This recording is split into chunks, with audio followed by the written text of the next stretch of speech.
Assalamualaikum warahmatullahi wabarakatuh. Alhamdulillah. Alhamdulillahil karimir rahman, 'allamal Qur'an, khalaqal insan, 'allamahul bayan. Asyhadu an la ilaha illallah wa asyhadu anna Muhammadar Rasulullah. Allahumma shalli wa sallim ala Muhammad wa ala alihi wa sahbihi ajma'in, wa ba'd. Ya ayyuhalladzina amanu taqullaha haqqa tuqatih wa la tamutunna illa wa antum muslimun. Saudara-saudaraku sidang Jumat rahimakumullah, para ayah, para pemuda calon ayah, khutbah Jumat pada hari ini akan mengangkat tema dari sebuah konferensi internasional tentang kerusakan generasi muda disebabkan oleh satu ungkapan lapar ayah. Banyak anak-anak yang kehilangan ayah, sehingga dalam bahasa barat mereka menyebutnya father hungry, lapar ayah. Sebelum saya sampaikan materi tentang lapar ayah, saya ingin mengingatkan diri saya sendiri dan kita semua, ittaqullaha haqqa tuqatih. Ukuran keberhasilan kita dalam satu minggu ini bukan berapa gaji yang kita terima, berapa bonus yang kita dapatkan, berapa proyek yang sukses kita kerjakan, bukan. Bisa jadi itu semua adalah istidraj. Kita sedang dicelakakan lewat kemudahan-kemudahan, kita sedang dicelakakan lewat keberhasilan-keberhasilan. Saudara-saudara, jangan gegabah ketika mendapatkan kemudahan. Di dalam surah Al-Lail ayat 7, ada orang dimudahkan menuju kemudahan, menjalankan ketaatan agar mudah masuk surga. Bunyinya, a'udzubillahi minasyaitonirrajim, fasanuyassiruhu lil yusra. Yang kedua, ada orang dimudahkan menuju kesukaran. Maksudnya, ada orang yang dimudahkan bermaksiat, mudah selingkuh, mudah mendapatkan penghasilan haram lewat sogok menyogok, mudah mendapatkan fasilitas yang bukan haknya. Itu artinya orang sudah dimudahkan menuju kesusahan. Hati-hati, ada dua jenis kemudahan. Fasanuyassiruhu lil usra, maka dimudahkan baginya jalan menuju kesusahan, yaitu masuk neraka. Jangan sampai keluar dari masjid yang megah ini ketakwaan kita kepada Allah Subhanahu wa taala tidak bertambah. Karena Rasulullah, tentunya Allah juga Subhanahu wa taala tidak mengukur keberhasilan kita dalam satu minggu ini lewat berapa aset yang kita kerjakan, tetapi sebagai seorang profesional, berapa besar manfaat yang Anda berikan kepada umat dan bangsa. Sebagai seorang yang memang berdedikasi tinggi dalam bekerjanya, seberapa jujur yang bisa Anda berikan dalam pekerjaan Anda. Lapar ayah. Saya ingin bacakan contoh ayah teladan dulu. Dan apa indikatornya seorang ayah yang sukses? Di dalam surah Al-Baqarah ayat 133 digambarkan di sini seorang tipikal ayah sukses adalah Yakub alaihi salam. A'udzu billahi minasyaitonir rajim. Am kuntum syuhada'a idh hadara Ya'qub al-maut. Adakah kamu hadir ketika Yakub kedatangan tanda-tanda maut? Tentu Muhammad tidak hadir di sini karena Yakub adalah pendahulunya. Sebagaimana halnya kita yang diceritakan di dalam Al-Quran ini tentu tidak hadir saat-saat Yakub dalam kondisi sakaratul mautnya. Tetapi ayat ini untuk membuktikan kebenaran peristiwa ini, bahwa kalian yang tidak hadir pada peristiwa itu tentu hadir kalbunya lewat keyakinan bahwa sadaqallah, Allah adalah maha benar dengan semua firman-firman-Nya. إذ قال لبنيه ما تعبدون من بعدي. Ini indikator apakah saya sebagai seorang ayah selama ini sudah sukses atau gagal. Ini dijadikan sebagai indikator evaluasi akhir bagi Yakub sebelum dicabut nyawanya, untuk meng-cross check apakah dia ayah yang sukses atau ayah yang gagal. Ini juga menjadi patokan apa yang harusnya dilakukan oleh semua ayah dengan semua peran-peran egoismenya, dengan peran-peran keduniaannya, yang lupa bahwa dirinya punya tanggung jawab kepada anak-anaknya. Pertanyaan evaluasi menjelang akhir hayat itu adalah ketika Yakub berkata kepada anak-anaknya, "Ma ta'buduna min ba'di." Apa yang kamu sembah sepeninggalku nanti wahai anak-anakku? Tolong jawab. Sebab ini, setelah ayah mengevaluasi semua pekerjaan ayah, ada satu yang masih mengganjal pada ayah. Dan jawaban kalian akan menentukan apakah ayah akan menjadi orang yang selamat di akhirat kelak. Apakah ayah termasuk orang yang dimudahkan dalam sakratul maut, ataukah sebaliknya ayah akan menjadi orang yang sengsara dan celaka di saat sakratul maut. Jawab wahai anak-anakku, apa yang kalian sembah sepeninggalku nanti? Wahai para ayah, ingat, anak-anakmu adalah titipan Allah Subhanahu wa ta'ala. Jangan kau titipkan lagi kepada orang lain. Hati-hati. Wahai para ayah, kamu, Anda yang akan dimintakan pertanggungjawaban jawaban oleh Allah Subhanahu wa ta'ala kelak, apa yang disembah oleh anak-anakmu. Jangan sampai menjadi ayah yang gagal, kerja keras mencari nafkah, membesarkan fisiknya, menyehatkan badannya, tapi jiwa anakmu dirampok dan kamu kehilangan anakmu, dan kamu tidak memenuhi kualifikasi sebagai seorang ayah, dan itu berbahaya buatmu. Wahai para ayah, ma ta'buduna min ba'di. Apa yang kamu sembah sepeninggalku nanti wahai ananda? Apa jawaban anak-anaknya? Qalu na'budu ilahak wa ilaha abaik Ibrahim wa Ismail wa Ishaq ilahan wahida wa nahnu lahu muslimun. Mereka, anak-anak yang selamat ini, menjawab, dan ini indikator ayah yang sukses itu, ayah teladan itu. Kami akan menyembah Tuhanmu. Menarik sekali. Kenapa mereka tidak menyebutkan kami menyembah Allah? Karena anak ini begitu memuja ayahnya. Yakub bukan tipe anak yang jaraknya jauh dari anaknya. Yakub bukan tipe ayah yang anaknya enggan curhat pada ayahnya. Bukan seperti itu. Karena banyak ayah yang anaknya malas bercerita dengan ayahnya.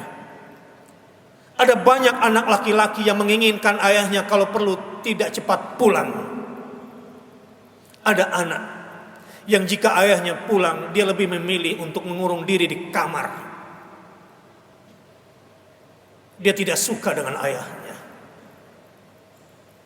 Tapi putra Yakub tidak begitu. Sehingga dia tidak mengatakan kami menyembah Allah, tapi kami menyembah Tuhanmu. Na'budu ilahak. Dia begitu bangga pada sang ayah. Dan begitulah seharusnya ayah. Ayah bagi anak laki-lakinya adalah contoh teladan menjadi seorang imam yang benar terhadap istrinya. Bagaimana perilaku ayah terhadap ibunya, begitulah anaknya nanti memperlakukan perempuan di mana dia berada. Proses perceraian di Indonesia pasca hadirnya Undang-Undang Nomor 10. Maksud saya setelah Undang-Undang Nomor 10, setelah ada Undang-Undang Kekerasan dalam Rumah Tangga. Saya tidak ingin posisikan undang-undang ini pada posisi negatif, tapi setelah undang-undang itu ada tingkat perceraian begitu tinggi di Indonesia. Penelitian dari Fakultas Hukum Universitas Indonesia di Jakarta, bahwa puncak perceraian itu terjadi di Indonesia ketika lahirnya Undang-Undang Kekerasan dalam Rumah Tangga. Tetapi yang menarik, perceraian itu bukan karena suami yang mentalak, tetapi karena istri yang minta dilepas khulu. Dan itu di atas 70% kasusnya. Karena banyak suami-suami yang tidak mengenal makhluk yang bernama perempuan. Suami-suami tidak mengenal makhluk yang bernama istri. Dan dia tidak sukses mendidik anak-anak laki-lakinya. Dan tidak sukses mendidik anak-anak perempuannya. Digambarkan dalam hadis Nabi SAW. Ketika kamu mempunyai 2 anak orang perempuan, dan kamu mendidik anak perempuanmu dengan sebaik-baiknya, maka anak perempuanmu akan menjadi sebab kamu masuk ke dalam surga Allah Subhanahu wa Ta'ala. Para ayah, anak perempuan sangat mengagumi ayahnya, seperti anak laki-laki yang sering menceritakan kehebatan ayahnya di luar sana, kalau ayahnya pada posisi yang benar. Ayah bagi anak laki-laki adalah sebagai contoh lelaki yang bertanggung jawab, pemberani yang menempatkan keberanian pada tempatnya. Tidak seperti anak-anak sekarang yang salah menempatkan keberanian dan nyali dengan ugal-ugalan dengan geng motornya. Bukan begitu caranya berani anakku, bukan. Keberanian adalah ketika kamu mampu mengemas amarah di tempat yang tepat, dan kau tumpatkan rasa amarah itu di tempat yang tepat. Itu keberanian yang benar, wahai anakku. Sehingga hadis Nabi SAW menggambarkan jihad paling besar adalah berkata tegas kepada pemimpin yang zalim. Al-Qaim amam imamin jair. Itu butuh keberanian. Keberanian itu yang harus diajarkan kepada anak-anak adalah ketika anak-anak berani head to head dengan kezaliman, man to man berhadapan dengan kezaliman. Begitu seharusnya keberanian dididik kepada anak lelakimu. Wahai para ayah, adik-adik sekalian yang belum menikah, wahai para pemuda, wahai sayangku, wahai anak-anakku, wahai pemudaku, menikah tidak cukup modalnya cinta dan kerja. Bahaya. Perselingkuhan begitu banyak di Batam ini dan perceraian begitu tinggi. Ada banyak persoalan barangkali yang belum kalian pelajari sebelum kalian menikah. Walau sesungguhnya ini adalah tugas para ayah, bahwa menikah itu membutuhkan ilmu yang namanya, kenapa Islam melembagakan syariat nikah beda dengan Barat yang boleh berzina sebelum mereka menikah. Tidak, kita tidak sama dengan agama lain. Anak-anakku sekalian, jangan menikah sebelum kalian tuntas membaca fikih bab nikah. Kalian perlu belajar ilmu yang namanya parenting, bagaimana cara menjadi orang tua yang benar. Kalian harus paham ilmu yang namanya hukum positif dalam dunia pernikahan yang berlaku di negara ini. Kalian juga perlu belajar ilmu ekonomi rumah tangga, bagaimana cara memanage ekonomi rumah tangga. Kalian perlu ilmu survival, karena 3 bulan pertama memang bulan madu, tapi 3 bulan berikutnya kalian akan menghadapi bulan ujian yang penuh dengan tangis dan air mata. Anak-anakku sekalian, tidak cukup menikah itu hanya sebatas cinta dan kerja seperti di sinetron dan film-film itu. Tidak mungkin tatanan sosial ilahiyah terbangun secara normal jika begitu cara kita membangun rumah tangga. Wahai para ayah, saya ingin kembali. Ternyata putra-putra Yakub tidak cuma mengatakan na'budu ilahak, tetapi juga mengatakan wa ilaha abaik. Kami juga menyembah Tuhan orang-orang tuaku, wahai ayahandaku. Jadi dia bukan cuma bangga kepada ayahnya, tetapi juga bangga kepada kakeknya, kepada kakek moyangnya, bangga kepada keturunan ayahnya. Ini contoh keluarga teladan, ini contoh ayah sukses yang membuat anaknya bangga kepada ayahnya. Di Indonesia, dalam sebuah informasi yang valid dalam penelitian LGBT, lesbian, gay, bisex, dan transgender, jumlahnya sudah 13 juta orang di Indonesia. Jadi sudah bisa bikin satu partai itu. Anda tahu, pemikiran sesat sudah masuk ke anak-anak kita. Di TV disiarkan ternyata sudah banyak anak-anak SMA dan SMP yang sudah menjadi lesbian dan sudah menjadi gay. Sudah ada. Kenapa itu terjadi? Karena ayah tidak hadir di dalam keluarganya. Ayah, tugas Anda memang menafkahi anak-anak kita. Tapi bukan tugas Anda untuk berlebih-lebihan, menjadikan anak-anakmu terpenuhi semua keinginannya sehingga dia menjadi anak yang manja dan hedonis. Bukan begitu. Kita akan membesarkan monster di dalam rumah.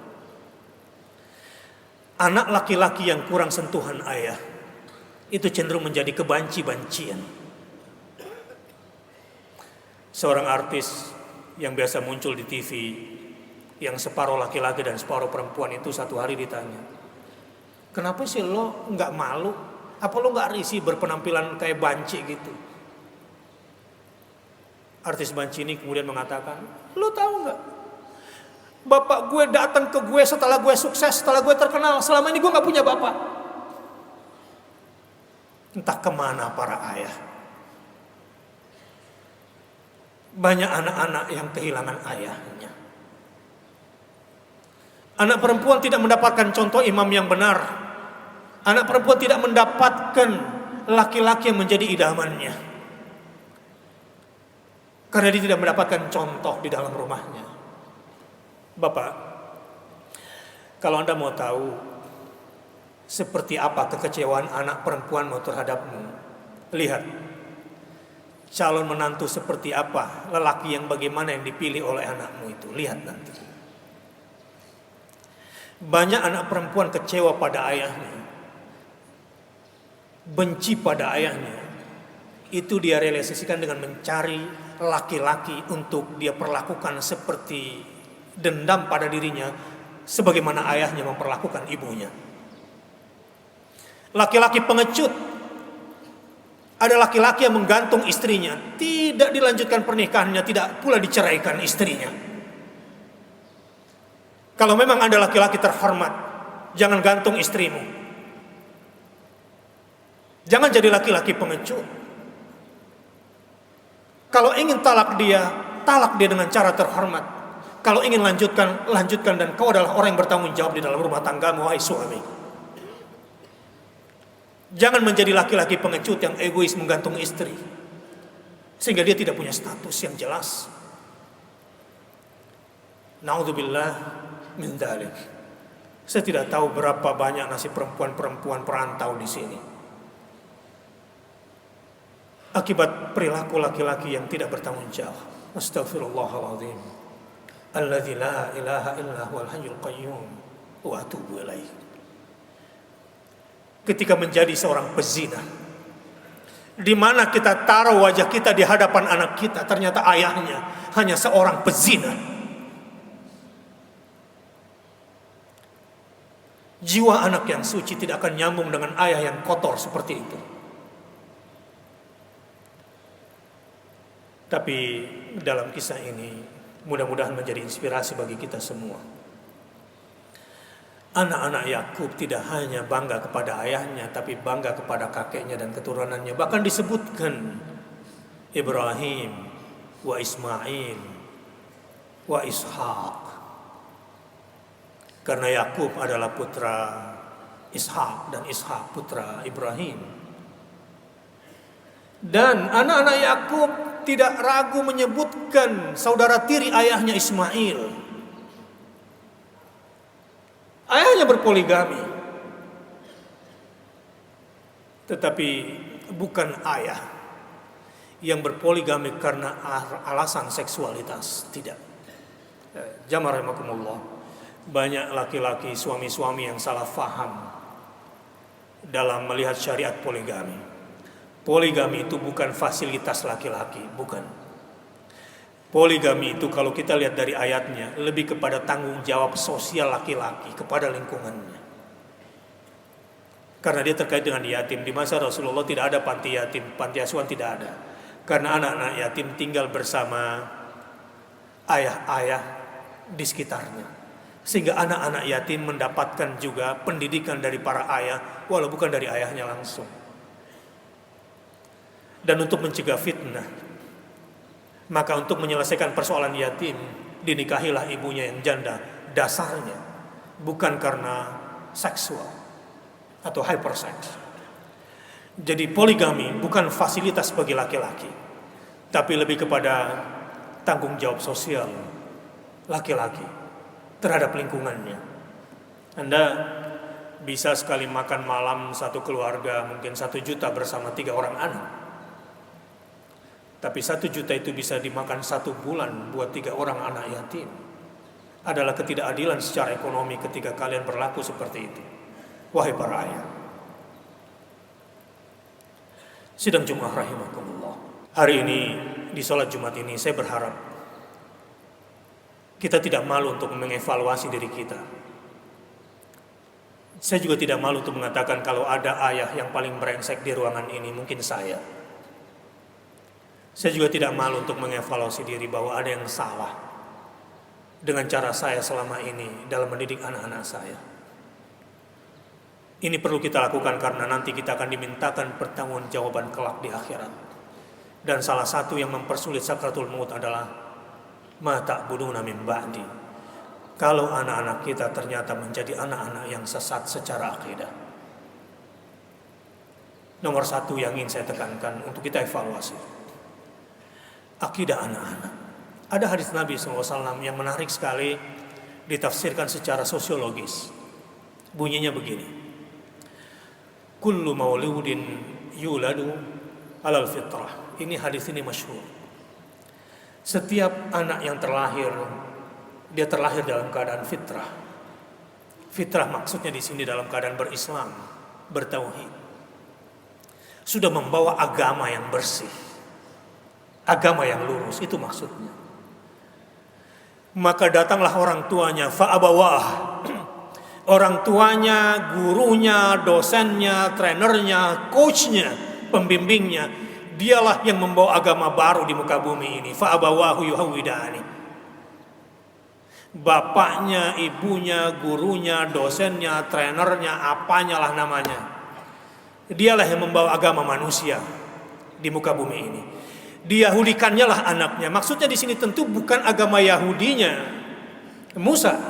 Agama Yahudi Musa lurus, tetapi agama Yahudi yang dimaksud di sini adalah Yahudi yang menyimpang pada masa Muhammad SAW.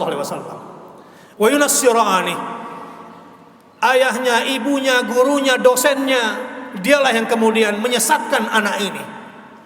Wa yunassirani, dinasranikan. Bukan Nasrani masa Isa, karena Nasrani masa Isa lurus. Di sini adalah Nasrani di mana periode Bible, di masa Muhammad yang sudah tidak lagi orisinal. Wa yumajjisani, bahkan dimajusikan. Ini majusi disebut dalam hadis ini karena memang nanti akan bangkit majusi Persia di akhir zaman seperti ini. Akan bangkit. Ini sudah di akhir zaman. Seperti bangkitnya Iran yang akan meneruskan majusi Persia dengan agama barunya yang dengan semua kemasannya. Wa yumajjisani. Hadis ini menyeratkan begini. Kata Fir'aun, saya harus membunuh Musa. Kenapa Fir'aun begitu mengotot untuk membunuh Musa? Karena aku khawatir Musa akan merusak agamamu. Wahai Bani Israel, lihat. Fir'aun mempertahankan agama apa sebagai rezim? Apa yang dipertahankan? Agama yang mana yang dibawa oleh Fir'aun sampai bersungguh-sungguh hendak membunuh Musa? Karena Musa membawa agama suci yang lurus dari Tuhannya. Sementara di Mesir sudah terlanjur ada agama baru yang dimodifikasi. Dan itu adalah agama manusia. Yang ingin saya katakan bahwa di segala zaman anak-anak kita akan berbenturan dengan agama-agama bumi, agama-agama manusia. Saudara-saudara, kenapa lesbian dan gay sekarang sedang berkembang dan rancangan undang-undang keadilan dan kesetaraan gender sekarang sedang dipaksakan? Padahal tidak ada satupun saya lihat dari definisi gender, jangankan mengambil dari Al-Quran, bahkan dari kearifan lokal Indonesia pun tidak ada. Semata-mata undang-undang internasional dari SIDO. Bahkan sudah ada trainernya sekarang yang mengatakan bahwa jadilah gay yang bahagia, jadilah lesbi yang bahagia. Dan bahkan mereka berani mengatakan semua yang bias gender harus dilawan. Ini Ibu Budi pergi ke pasar. Ini bias gender, memangnya cuma ibu-ibu yang harus ke pasar? Ini Bapak Budi pergi ke kantor. Ini harus diganti. Karena bukan cuma laki-laki saja yang boleh ke kantor. Bahkan dia berani mengatakan sekarang, yang namanya banci jadi banci, lesbi jadi lesbi, gay jadi gay adalah faktor genetik. Ini pemberian Tuhan. Sudah ada ustadz dan ustazahnya sendiri yang mengajarkan jadilah banci-banci yang bahagia. Dan sudah ada bukunya. Lalu dia mengatakan puncaknya, ini yang disebut dengan agama manusia. Orang-orang yang tidak setuju dengan banci-banci lesbian dan gay adalah orang-orang yang sakit secara psikis. Sudah terbalik sudah. Dan dalam hidup kita akan selalu bertarung dengan hal-hal seperti itu. Agama bumi, agama manusia. Bapak dan Ibu, nanti disampaikan di rumah juga kepada ibu-ibunya. Sedang Jumat, wahai para ayah, yang paling berat menjelang sakaratul mautmu adalah ketika kamu cross check anak-anakmu, apakah dia menjadi seorang tauhid yang bertauhid atau dia sudah menjadi penyembah materi. Na'udzubillah min dzalik. Terakhir,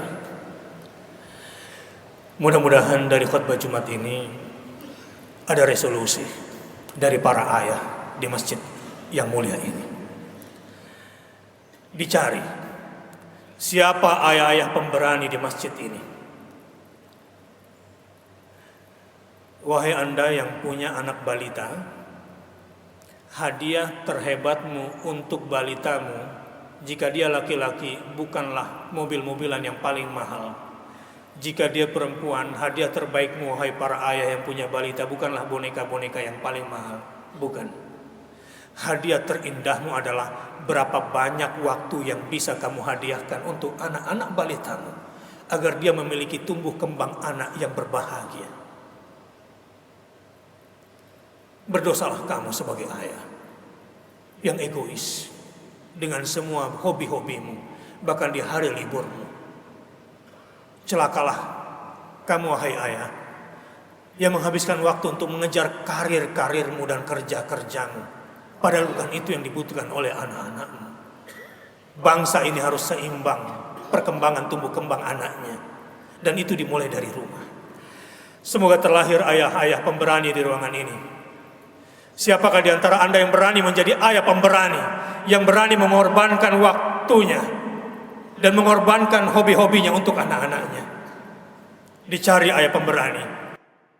Siapa di ruangan ini yang siap menjadi ayah pemberani, yang bahkan berani mengorbankan mimpi-mimpinya, angan-angan karirnya, untuk mendidik anak-anaknya kembali ke rumahnya, untuk membangun kembali generasi yang hebat untuk bangsa ini? Siapa di antara kita yang berani mengorbankan ambisi-ambisinya, untuk memberikan yang terbaik dan peluk anak lelakinya, cium kening anaknya dalam keadaan tidurnya, bisikkan di telinganya sampai ke alam bawah sadarnya, anak-anakku, sembahlah Allah, ikutilah Rasulmu sallallahu alaihi wasallam, bacalah Al-Quran. Ayah, kalau kamu berhasil mendidik anak-anak perempuanmu, maka dia akan menjadi jembatan surgamu. Maka jadikan anak-anak kita sebagai jembatan surga kita. Anak laki-laki kita akan menjadi penerus siapa kita yang sesungguhnya. Wahai para ayah, semoga kita menjadi ayah-ayah yang beristighfar terhadap semua kekeliruan kita selama ini. Katakan kepada anak-anak, maafkan ayah yang selama ini terlalu keras. Maafkan ayah karena selama ini ayah egois. Maafkan ayah karena ayah telah mengajarkan kamu untuk mengenal dunia sehingga kamu tidak mengenal siapa Tuhanmu. Maafkan ayah karena ayah sekolahkan dan kuliahkan kamu supaya kamu mengejar dunia sehingga kamu tidak mampu mengikuti jejak Rasulmu sallallahu alaihi wasallam. Maafkan ayah karena ayah telah menjejalimu untuk membaca buku-buku yang ditulis oleh manusia sehingga kamu tidak punya rasa yang benar, tidak punya ketertarikan untuk membaca Al-Quran. Ayah, jika kamu punya satu saja anak yang menghafal Al-Quran, di surga nanti sebagai ayah Anda akan dipakaikan mahkota yang permatanya lebih terang daripada matahari.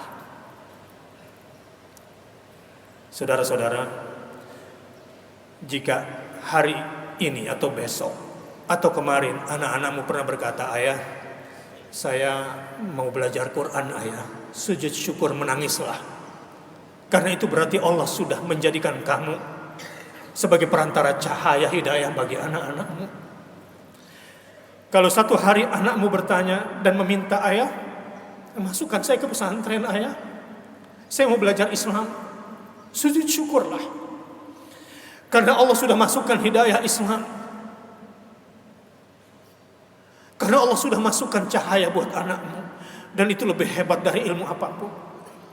Apalagi kalau anakmu, wahai para ayah, berkata, ayah, izinkan saya untuk tinggalkan rumah karena saya ingin menghafal Al-Quran, ingin menghafal hadis-hadis Nabi SAW.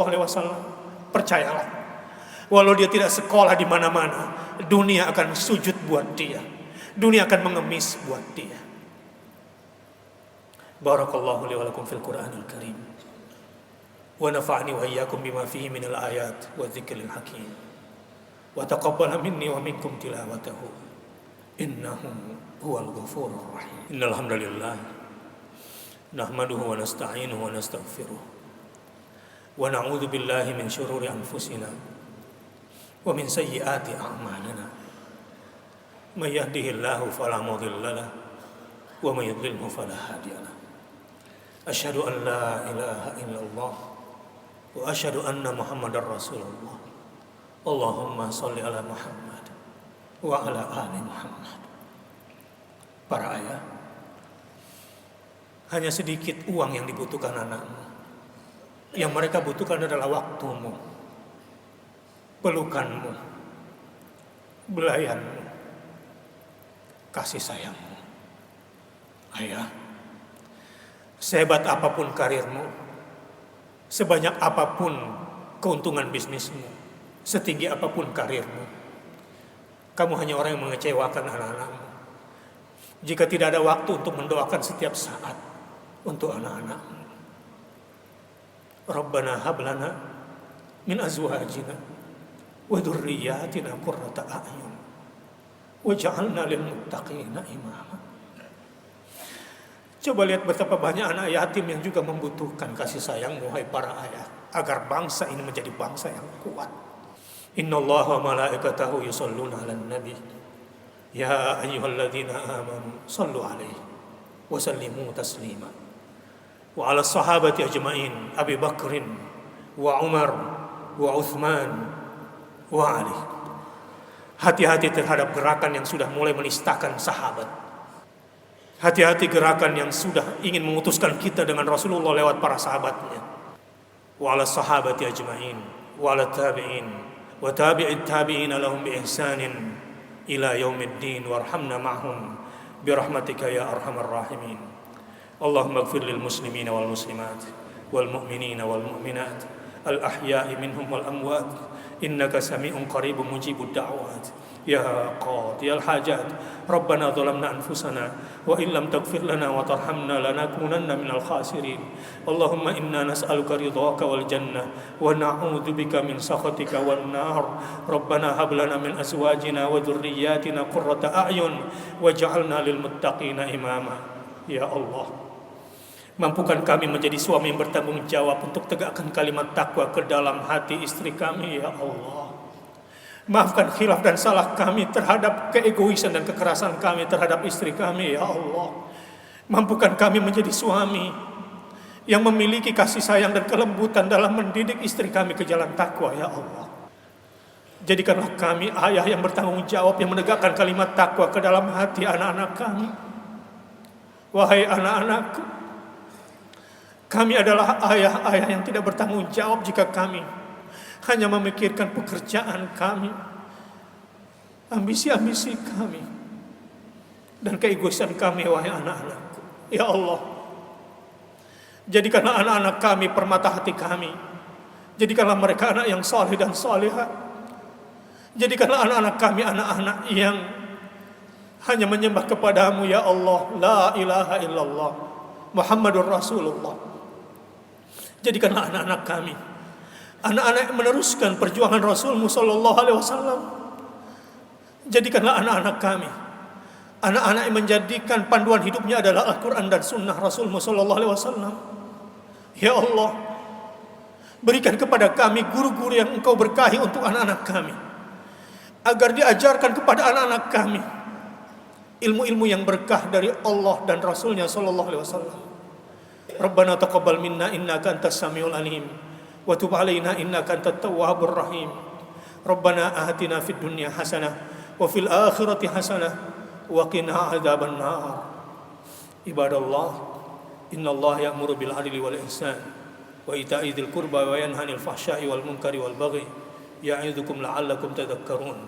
Fadhkurullaha 'azima yadhkurukum washkuruhu 'ala ni'amihi yazidkum wa la dzikrullahi akbar wallahu ya'lamul mustaqim.